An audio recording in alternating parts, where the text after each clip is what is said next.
Before we explain the reward dominance theory, let us first familiarize the following term for an easier understanding later. Dopamine. Dopamine is a neurotransmitter or a chemical in the brain which plays a role as a reward center. It helps an individual feels pleasure. So if your body is releasing dopamine, it means you are experiencing pleasure.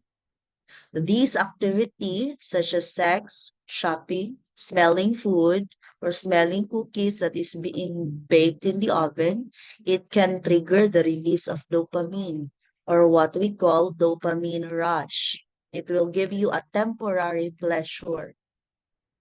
On the other hand, we have serotonin, another neurotransmitter or chemical in the brain. It is also known as the happy chemical. It is responsible for regulating our mood. If you have a low serotonin, it could lead you to depression. Now, what is reward dominance theory? The RDT is based on the proposition that behavior is regulated by two opposing mechanisms: the behavioral activating system, BAS, and the BIS, which stands for behavioral inhibition system. So the BAS is associated with the dopamine, which is the reward chemical.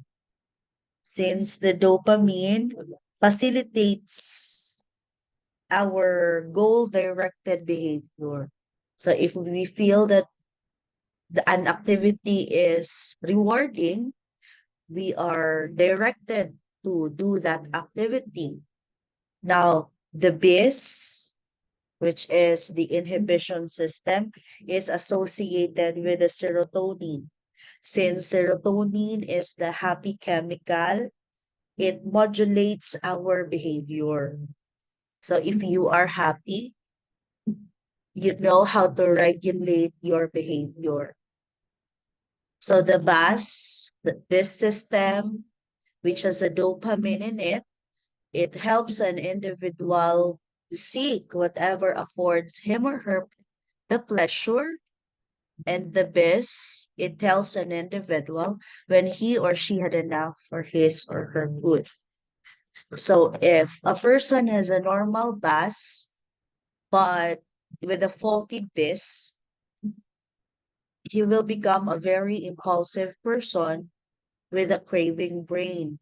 So if you are a person that is impulsive with a craving brain, you are prone to become an addict, or it's easier for you to be addicted to pleasure, such as food, gambling, sex, alcohol, and drugs.